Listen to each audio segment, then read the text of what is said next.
કાયાવરોહન લખુલેશ ધામમાં હિન્દુ નૂતન વર્ષની ભવ્ય ઉજવણી અને લોક ડાયરાનું આયોજન કરવામાં આવ્યું.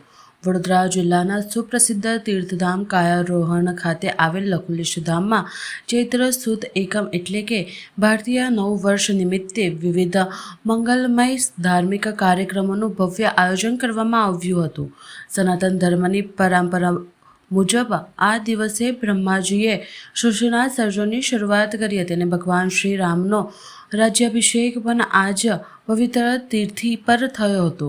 આ પર્વ નિમિત્તે આયોજિત અનુષ્ઠાનોમાં દેવી પૂજન, ગૌપૂજન, યજ્ઞ અને કુમારી પૂજન મુખ્ય આકર્ષણ રહ્યા છે. વડોદરા અને સમગ્ર ગુજરાતના આશરે 200થી 300 ગામોના શ્રદ્ધાળુઓ આ કાર્યક્રમમાં ઉત્સાહભેર જોડાયા હતા. આ આયોજનનો મુખ્ય ઉદ્દેશ્ય સનાતન સંસ્કૃતિને પુનઃ સ્થાપિત કરવાનો અને સમાજમાં ચૈત્ર પ્રતિપદાનું મહત્ત્વ વધારવાનો છે. વિશેષ આકર્ષણ તરીકે પ્રખ્યાત લોકગાયક બહાદુરભાઈ ગઢવીનો દ્વારા લોક ડાયરાનું આયોજન કરવામાં આવ્યું હતું, જેમાં દેવી દેવતાઓના આરાધના અને સંસ્કૃતિના ગીતો પીરસવામાં આવ્યા હતા. ઉપસ્થિત તમામ ભક્તો માટે મહાપ્રસાદીનું પણ સુંદર વ્યવસ્થા કરવામાં આવી હતી. આ મંગલમય આયોજન દ્વારા નવી પેઢીમાં પોતાની સંસ્કૃતિ પ્રત્યે જાગૃતિ આવે તેવો સંદેશ આપવામાં આવ્યો હતો. આ કાર્યક્રમમાં વાઘોડિયાના ધારાસભ્ય ધર્મેન્દ્રસિંહ વાઘેલા, કરણી સેનાના રાષ્ટ્રીય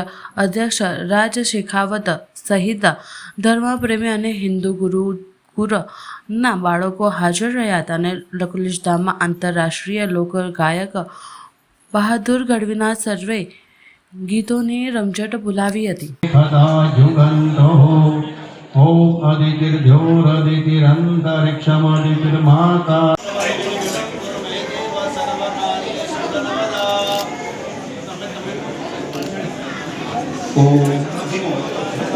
विविधा भक्त्या गुहाणा परमेश्वरी.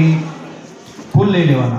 माल्यादिनी सुगंधी फूल ले लो. माल्यादिनी सुगंधिनी मालत्यादिनी वे प्रभु मया हतानि फूल वेद देवाना प्रत्यक्ष हाँ आद्योपाद्यं समर्पयामि नमः. चालू करो बाबीने खंडन पुंडरीकाक्ष पुनातोम पुंडरीकाक्ष पुनातो जबची पाणी जमणात पकडवाचं. ओम विष्णु हती लो बांधू द्या. ओम विष्णु श्रीमद भगवान महापुरुष विष्णु परमात्मा ब्रह्मणो हरि नारायणी नमोस्तुते. શ્રીમદ ભગવાન હવે કો આશીર્વાદ આપે એવું કહે નીચે આમ જોઈને ઉપર. ભારત વર્ષે આર્યવર્ત પ્રદેશે કાયાવરોહણે ગ્રામે 2083 ક્રમ સંવત્સરે માસતો માસે ચૈત્ર માસે શુક્લ પક્ષે દ્વિતીય તિથિ શુક્રવાસે સાયનમ ચંદનમ દિવ્યમ ગંધાઢ્ય સુમનોહરમ વિલેપનમ સુરશ્રેષ્ઠમ ચંદનમ પ્રતિગૃહ્યતામ. ચંદનનો ચાંદલો કર્યા પછી બે માતા પિતાની વાત કાયમ માનવાની. જ્યારે માતા પિતા જો રોજ સવારે સાંજે હવે તો ગુરુકુળમાં રહો છો પણ જ્યારે ઘરે જાઓ ત્યારે પહેલાં જઈ તો શું કરવાનું? માતા પિતાને પગે લાગવાનું. અને ક્યારે લાગવાનું? અંગૂઠા પાણી ધોયા પછી ચંદન છે, ચંદનનો તિલક કરવાનો પોતાના પિતા માતા બન્યોને ઊભા થઈને. સંસારમ ભુજગેન્દ્રહારમ સદા વસંતમ હૃદયાર્ધવિંદે ભવમ વિષ્ણુ મંગલમ ગરુડધ્વજ મંગલમ પુંડરીકાક્ષો મંગલાય તનોહરિ. પુષ્પગુચ્છ આપણી આ ગુરુકુળનું એક નજરા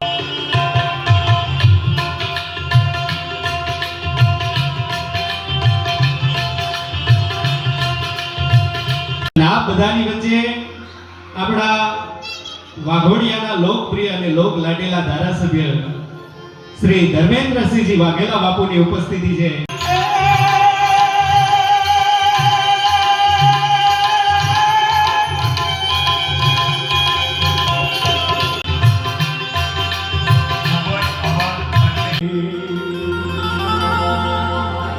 માતાજી આજે ચિતરેલી અમે ચાંદણા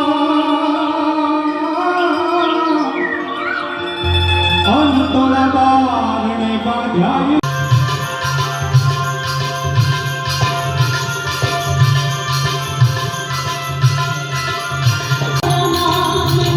Oh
એ પ્રથમ પેલા સમરીએ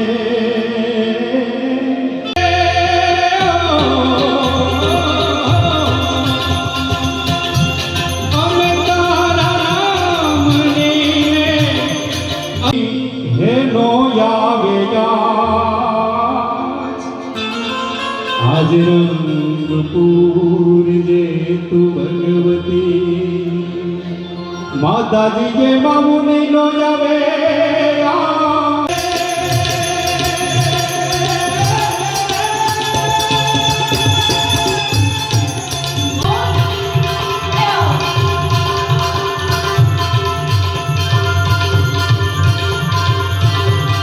રક્ષણ મળે એવી કુમત નથી મળતી, સર્વેને વ્યક્તિત્વની સાચી ઝલક નથી મળતી.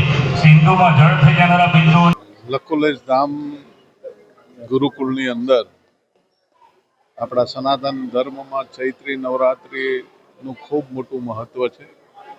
આ ચૈત્રી નવરાત્રિના દિવસે ગુરુકુળની અંદર આમ જોવા જાવ તો આપણે ગુરુકુળની પરંપરા જે પહેલાં હતી ધીરે ધીરે ભૂસાઈ ગઈ.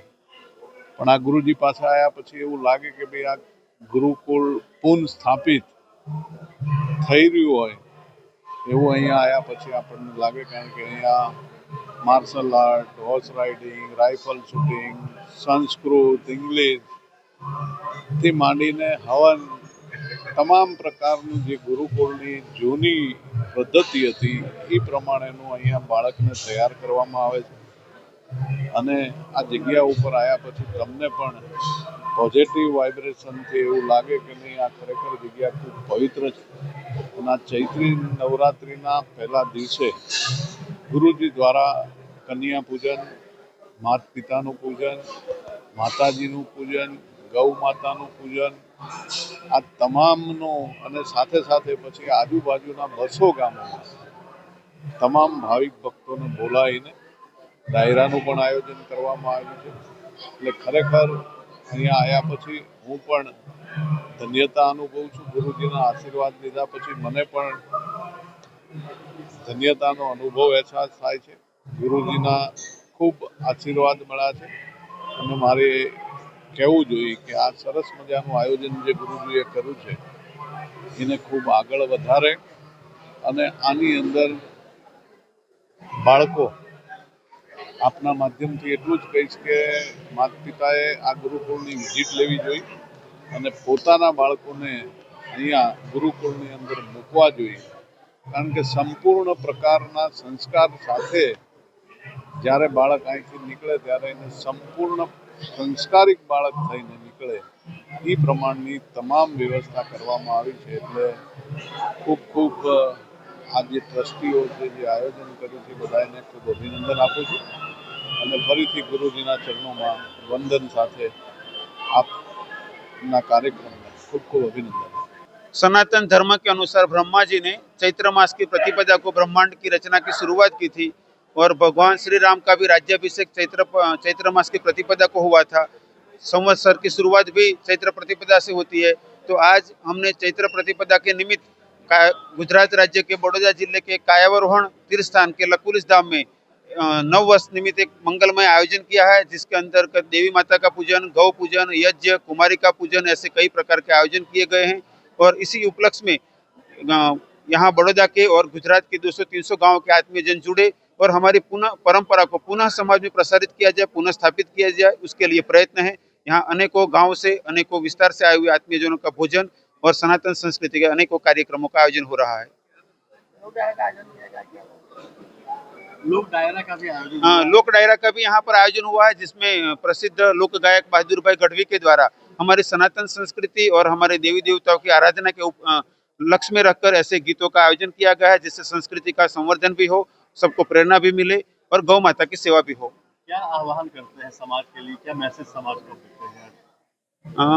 मुख्यतः हमारे सनातन धर्म में जो हमें शास्त्रों में समझाया गया है कि ब्रह्मा जी ने ब्रह्मांड की रचना की शुरुआत चैत्र प्रतिपदा से की थी और सनातन धर्म जो आगे बढ़ता चला गया क्रमशः, तो आज उसी स्थिति को पुनः समाज में प्रसारित करना और विशेषकर जैसे गुजरात में दिवाली के बाद हम 9 वर्ष मनाते हैं, इसकी जगह आने वाले वर्षों में धीरे धीरे समाज में ये मैसेज जाए कि चैत्र मासનો પડવો એટલે નવું વર્ષ, સંવત્સરની શરૂઆત, और उसी उपलक्ष्य में हम ये प्रयत्न कर रहे हैं। પહેલાં તો આ નવું વર્ષ જે ચૈત્ર માસ કહેવાય છે, જે ગુરુજીના સાનિધ્યમાં આજે અમને એવું લાગી રહ્યું છે કે આ નવું વર્ષ કઈ રીતે ઉજવાઈ રહ્યું છે, એની સાચી દિશા અને દશા જે અત્યારે મોબાઈલના ટેકનોલોજીની અંદર જે બાળકો બીજી દિશામાં જઈ રહ્યા છે, પરંતુ આ ગુરુજીના સાનિધ્યથી અમને અને અમારા બાળકો અને આવનારી પેઢીને જે સનાતન ધર્મ શું છે એનું સાચું માર્ગદર્શન જો આવા ગુરુજીના સાનિધ્યમાં થતું હોય તો અમારા માટે ગૌરવની વાત છે। અને આજે હું આ પાવન ધરતી પર જ્યારે કારવનની પાવન ધરતી પર લકુડીસ ધામમાં આવ્યો છું તો મને એવું લાગે છે કે અમારા બાળકો જે બીજી દિશામાં જઈ રહ્યા છે એમને સાચી દિશા અને દશા બદલાશે એવું લાગી રહ્યું છે।